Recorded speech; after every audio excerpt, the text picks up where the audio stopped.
Bienvenidos a Bitácora 32, Arte, Cultura y Creatividad en Puebla. Yo soy Fátima Rivera. Y yo soy Diego Cruz y nos encontramos nuevamente en el Museo Regional de Cholula, en el cual les mostraremos algunas de las exposiciones que este museo tiene para ustedes. Comenzamos.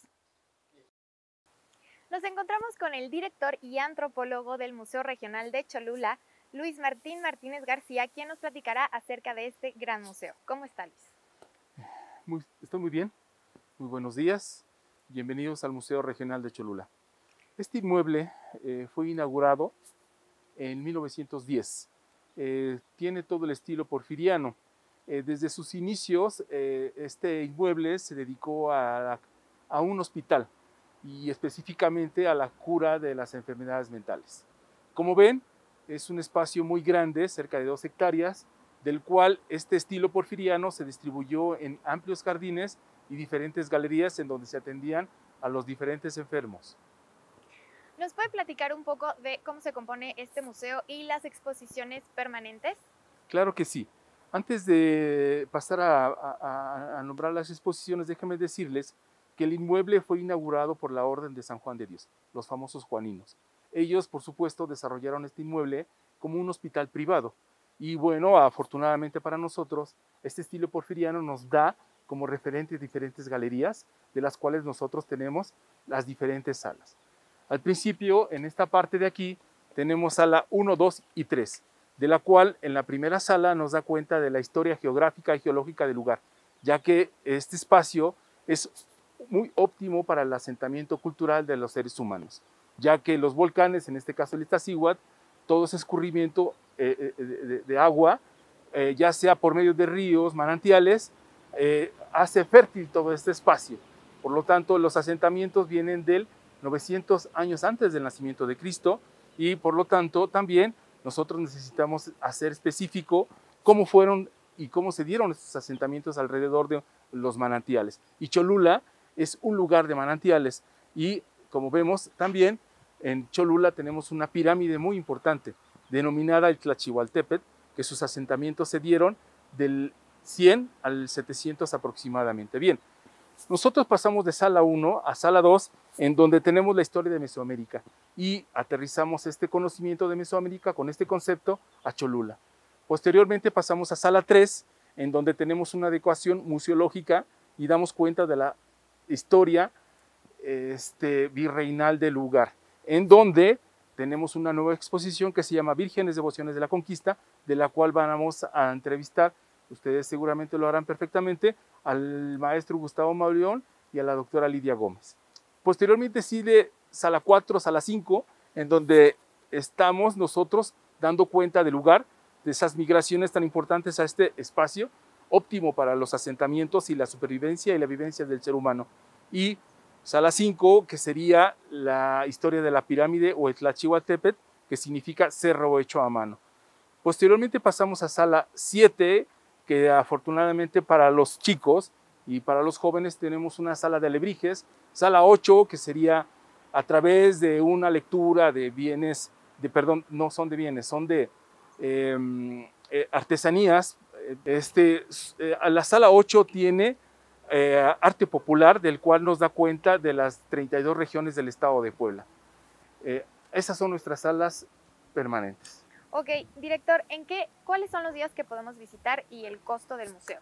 Los días de las semanas de martes a domingo, el domingo es completamente gratuito y de martes a sábado se paga una cuota de 40 pesos y por supuesto el descuento para la gente de la tercera edad, para menores de 12 años, estudiantes y maestros del 50%. Oiga, nos gustaría saber si el museo se puede rentar para algún evento social. Por supuesto que sí, el museo, dada su extraordinario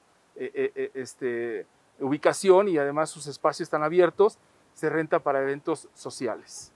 Ok, nos gustaría que invitara a todas las personas que todavía no conocen el museo. El Museo Regional de Cholula es muy importante, ya que estamos justo en la plataforma 6, 7 y 8 de la pirámide. Por lo tanto, tenemos mucho que contar, tanto a nivel arqueológico como etnográfico. Afortunadamente para el museo, tenemos ahora en estos momentos una articulación muy importante, ya que la comunidad está intentándose articular y identificándose con el museo, tuvimos afortunadamente para la exposición de Vírgenes Devociones de la Conquista una bajada de la Virgen de los Remedios, que es algo muy importante, un evento de fe, del cual es sin igual para el museo y para la historia de las bajadas de la Virgen. En esta ocasión tuvimos una bajada cultural para ilustrar y por supuesto para argumentar todo lo que tiene que ver con la historia del siglo XVI de la Virgen de los Remedios. Pues muchísimas gracias, Luis, espero que nos volvamos a encontrar. Vamos a un corte y regresamos. Y continuamos en la segunda parte de esta hermosa exposición que se encuentra en el Museo Regional de Cholula. Y ahora me encuentro con la doctora Lidia Gómez, quien nos va a platicar sobre esta segunda parte de la exposición. ¿Cómo está, doctora? Bienvenida. Muy bien, muchas gracias. Saludos a todos, al auditorio también. Muchas gracias. ¿Nos podría comentar qué podemos ver en esta segunda parte de la exposición? Claro que sí. Lo que nosotros vemos es el enorme significado que tiene para la región cholulteca, y me refiero a la región porque no solamente es Cholula, sino a todo un territorio alrededor, la Virgen de los Remedios. La Virgen de los Remedios, Cholula no se explica sin la Virgen de los Remedios, es un factor importantísimo, no solamente de una devoción, sino sobre todo de una identidad y de una organización social, que esto es lo importante. No solo es una fe, sino es una organización social asociada a esa fe y a esa, no solamente es la fe, sino también la lealtad, la fidelidad hacia la imagen de la Virgen. ¿Nos podría comentar acerca de los elementos que podemos ver en esta parte de la exposición, por ejemplo, la Virgen? ¿En qué consiste? ¿Nos podría platicar la historia sobre ella? Sí, claro que sí. La Virgen, que es la que está en el santuario y que después va a tener diferentes réplicas para devociones locales o devociones familiares. La relevancia de la imagen de la Virgen, que es una Virgen definitivamente del siglo XVI, preciosa, policromada, ahora vestida, y por lo tanto no podemos ver su talla original.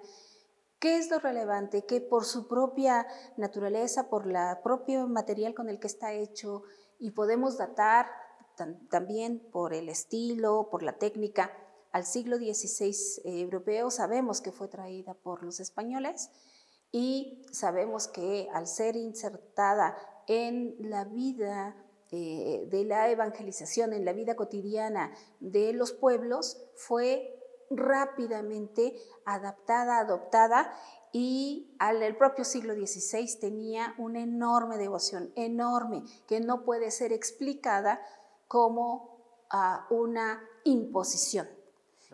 La magnitud de la aceptación de la Virgen, de la imagen de la Virgen, no solamente la de los Remedios, sino la de la Natividad, por ejemplo, en Tonantzintla y en otras regiones, no puede ser explicada simplemente por los pocos frailes que había y por una imposición obligada por la fuerza. Es imposible de entenderla. Solo se puede entender a partir de este contacto y lo que significó. Y de eso se trata esta sala. ¿Qué significó la Virgen? Y esta sala nos explica eso precisamente. Hay algunas fotografías acerca de la bajada de la Virgen. Ustedes hace unos meses tuvieron a la Virgen aquí en la exposición. Así es. ¿Nos podría platicar sobre eso? Sí, cómo no. La organización religiosa asociada a la bajada de la Virgen es un asunto muy delicado en el sentido de que no todos pueden saber y participar. Es decir, yo no puedo pedir que la Virgen baje en un acto político, no se puede pedir que baje para un asunto personal. Hay toda una organización religiosa que toma decisiones respecto a cuándo la Virgen puede bajar, ser movida de su lugar de resguardo y de devoción para atender diferentes solicitudes o diferentes tradiciones, como es la bajada a las fiestas de los pueblos. Que haya bajado a esta exposición nos honra muchísimo y agradecemos mucho a esa organización, que es la de los fiscales y la de los mayordomos en este caso, y la circular en particular, que fueron quienes permitieron que bajara, y su significado es que le da ese sentido de que la Virgen realmente, que lo que nosotros decimos aquí con este guión museográfico, no nos lo inventamos, no es una interpretación, no es algo que nosotros como académicos, el doctor Mauleón y yo, queremos mostrar, ¿no? Sino es esta exposición, es la representación de lo que esa fe significa y ha significado desde el siglo XVI, e insisto, no puede ser explicada simplemente como una imposición. Doctora, le agradezco muchísimo por su tiempo, por sus explicaciones. ¿Algún último mensaje que quiera dar a la audiencia para que venga a ver esta exposición? Claro que sí. Considero que repensar lo que significó los 500 años, repensar lo que significó la evangelización y que ha sido interpretada por muchos como una imposición, es absolutamente contradictorio con su rápida aceptación y con la fe que hoy tenemos. Pensar que la conquista es algo que nos ha dañado, es algo que nos ha perjudicado, significa negar esta Virgen y lo que significa esa fe en la mayoría del pueblo y sus tradiciones y su forma de organización social. Eso es lo que quiero decir, que pensar que los españoles solo trajeron calamidad es negar lo que significa el catolicismo actual, la Virgen de Guadalupe, la Virgen de la Inmaculada y la Virgen de los Remedios, entre otras más que podemos encontrar. Muchas gracias, doctora. Continuamos. Gracias a ustedes. Y ahora nos encontramos con el investigador e historiador Gustavo Mauleón, quien nos platicará acerca de esta exposición temporal titulada Vírgenes, Devociones de la Conquista. Maestro, bienvenido. Gracias, Diego. Qué bueno que están en el Museo Regional. Muchas gracias. ¿Nos podría platicar en qué consiste esta exposición? Mira, brevemente, esta exposición es una conmemoración realizada por Museos Puebla en este Museo Regional de Cholula, precisamente para conmemorar los 500 años de la caída de México Tenochtitlan, que fue precisamente el año 2021. La exposición fue inaugurada en diciembre de 2021, pero va a permanecer 2 meses en el Museo Regional. La idea es mostrar un poco acerca de las devociones de los conquistadores, especialmente de Hernán Cortés, pero también la manera en cómo esta devoción a la Virgen María fue impuesta y enseñada a los grupos indígenas que formaron en un principio, que formaron parte de las huestes que se unieron a Hernán Cortés para ir contra el imperio Tenochca, contra Moctezuma, y lograr finalmente en 1521 la caída de esa ciudad-estado y por ende del imperio mexica. Ok, ¿y qué vírgenes podemos apreciar en esta exposición? Mira, en esta exposición vamos a ver todo un panorama, desde las primeras manifestaciones de María en Tlaxcala. Obviamente tendría que ser en Tlaxcala, dado que los tlaxcaltecas tuvieron un papel determinante en este proceso de conquista, no solo los españoles, recordémoslo, pero la Virgen, la primera, la más importante de todas, es la Virgen que conocemos como la Conquistadora, que aquí tenemos una réplica importante. Y en la primera sala vamos a ver la manifestación de estas imágenes marianas en las fuentes indígenas, en los códices, pero también en las imágenes pétreas.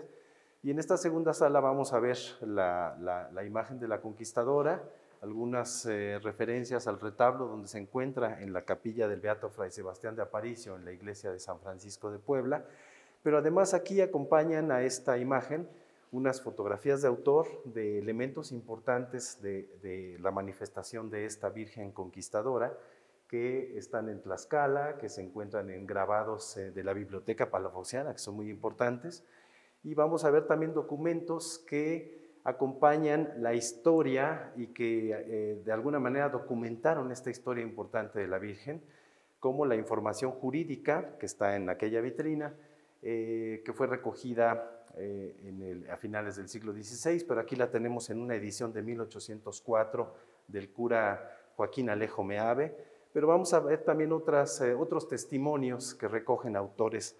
Por ejemplo, tenemos el Zodíaco Mariano del siglo XVIII, que recoge también parte de estas historias desde la perspectiva jesuita, y tenemos uno de los últimos sermones, quizá el último sermón que fue dicho en 1809 a la conquistadora. Después viene el proceso de independencia, y pues en esta construcción del Estado Nacional ya nadie quiere saber nada de los conquistadores, no, y mucho menos de sus devociones, ¿no? Maestro, pues le agradezco muchísimo todo lo que nos ha compartido, fue un gusto volverlo a ver. ¿Y le puede dar un mensaje a toda la gente que va a ver esta entrevista para que vengan a ver esta exposición? Bueno, que la exposición va a estar todavía 2 meses más, que ha sido un gran esfuerzo de la Secretaría de Cultura, de Museos Puebla y del Museo Regional de Cholula por tener algunas piezas originales en esta exposición, pero también en su aspecto didáctico vamos a poder ver fotografías, textos y una serie de libros antiguos de la Biblioteca Palafoxiana y de la Biblioteca Franciscana de Cholula y de colecciones particulares, para que se animen todo el público a venir a conocer estas piezas históricas que son fundamentales para la historia de Puebla y de México. Le agradezco mucho, maestro, nuevamente. Vamos a un corte y regresamos. Nos encontramos en la recta final del programa y para esto nos encontramos con el maestro Bernardino Cerqueda, autor de esta increíble exposición titulada Mirada Ancestral. Maestro, ¿cómo está? Bienvenido. Muchas gracias, sean ustedes bienvenidos y gracias por difundir esta obra. Claro, pues primero nos podría empezar a platicar cómo es que se inspiró para crear esta exposición. Bueno, eso lo hemos, ya en otras entrevistas hemos mencionado, que esto fue producto de la casualidad de un alumno que un buen día llegó, un exalumno, y me regaló un par de lentes que son los que se utilizan para poder ver la obra. Okay. Son unos lentes completamente de papel con unas micas transparentes, y este joven me los llevó y me los dijo: maestro, le regalo estos lentes. Y la verdad me los coloqué y digo, ¿para qué sirven? ¿No?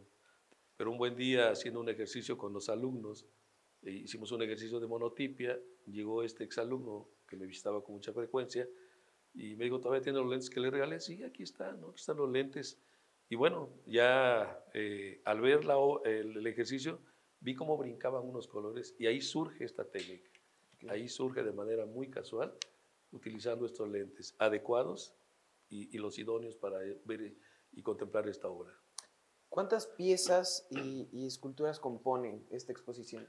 Ahorita son 29 piezas, son 4 esculturas y los demás son cuadros, 25 cuadros, que son los que tenemos acá, 29 obras en su totalidad.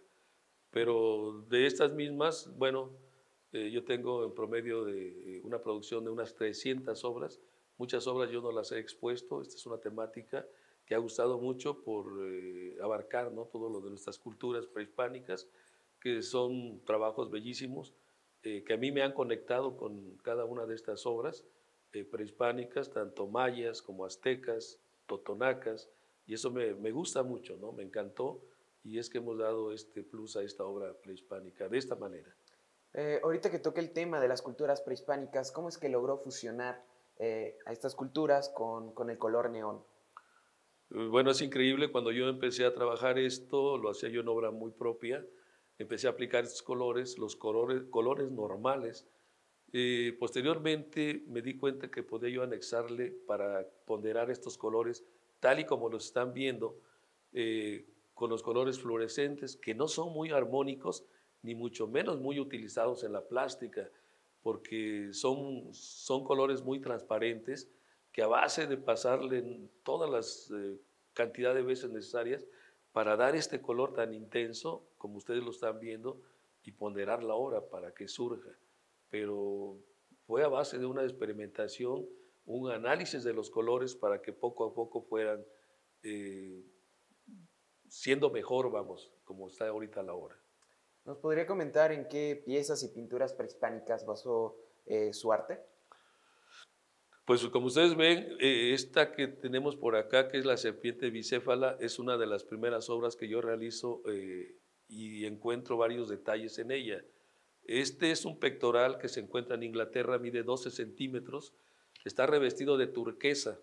Yo cambio los colores, la dimensión, para ponderar este pequeño objeto que son 12 centímetros, y aquí lo pueden ver de una manera más impactante, el volumen que tiene el cuerpo de la serpiente.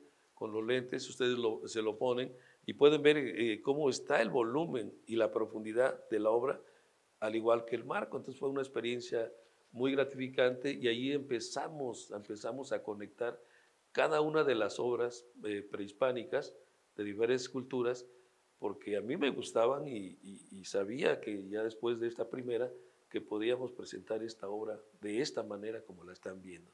Tenemos un perro esquematizado, por ejemplo, ahí, que es un plato de barro que se encuentra también en Inglaterra.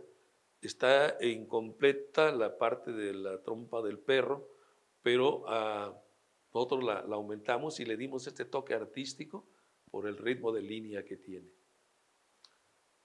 Ok, maestro. Y bueno, ¿nos podría platicar sobre la respuesta de la gente que ha tenido a esta exposición? Pues ha sido fabulosa, ha sido fantástica. Nosotros cuando dedicamos a hacer esta obra artística, pues no sabemos qué alcance va a tener la obra, ¿no? Qué aceptación va a tener la obra. Y esta es una obra que ha tenido aceptación, que ha tenido ese impacto visual y emocional, tanto en niños como en jóvenes y en adultos. La clásica expresión de wow, esto no lo había visto, esto está increíble, pues es algo que a uno, cuando contempla o escucha estas expresiones, nos emociona saber que la obra sí está gustando, que sí está provocando ese impacto visual en el espectador, porque el espectador puede interactuar con la obra. La obra se mueve, si ustedes se acercan, se alejan de la obra, esta cobra vida, no tiene movimiento, aparte los colores, los tres planos que ahí representamos para que sea tridimensional, primer plano, segundo plano, tercer plano.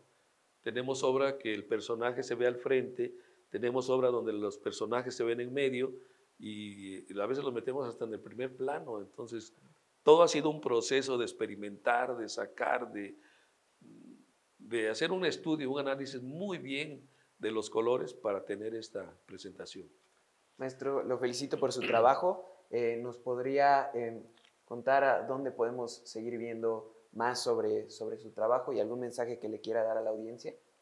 Bueno, pues hacemos la atenta invitación a que vengan a conocer, a ser testigos personales de esta obra que se está difundiendo, que se está promoviendo, que yo soy de Izúcar de Matamoros, soy poblano, y bueno, la obra que ven ustedes aquí, más la que yo tengo en mis talleres, tengo un promedio de 300 obras. Esperemos encontrar otros foros para seguir presentando otro tipo de obras diferentes totalmente a esto. Obra muy propia, fuera de lo prehispánico, que es la obra que nosotros queremos que la gente conozca, que sean bienvenidos, que vean, que traigan a los niños sobre todo, porque esa es la intención. Yo como maestro jubilado, pues yo deseo que estas semillas se puedan sembrar en estos jóvenes, en estos niños, porque sí me ha pasado, ¿no? Que directamente yo doy una explicación y hay niños de 5 o 6 años que van siguiendo toda la explicación sin aburrirse, ¿no? Normalmente un niño pues escucha una explicación, se aburre inmediatamente y se retira. No, aquí nos han seguido paso a paso para ver y escuchar la explicación de esta obra prehispánica. Que le hemos dado este plus, le hemos puesto a la vanguardia como una obra moderna, como una obra realmente, como dicen, nunca la habíamos visto así o contemplado así, con este plus y con esta forma de presentar esta obra. Maestro, muchísimas gracias. Le deseamos lo mejor y que siga creando maravillosas exposiciones como esta. Muy amable, muchas gracias. Saludos, Puebla. Bienvenidos a esta exposición. Tristemente llegamos al final del programa de hoy, pero les recordamos que los vemos todos los jueves a partir de las 6:30 a través del 16.1. A las 18:30 horas y en su repetición los viernes a las 10:30 horas. Y no olviden pasar por el canal de YouTube del Sistema Estatal de Telecomunicaciones. Yo soy Fátima Rivera. Yo Diego Cruz y nos vemos hasta la próxima.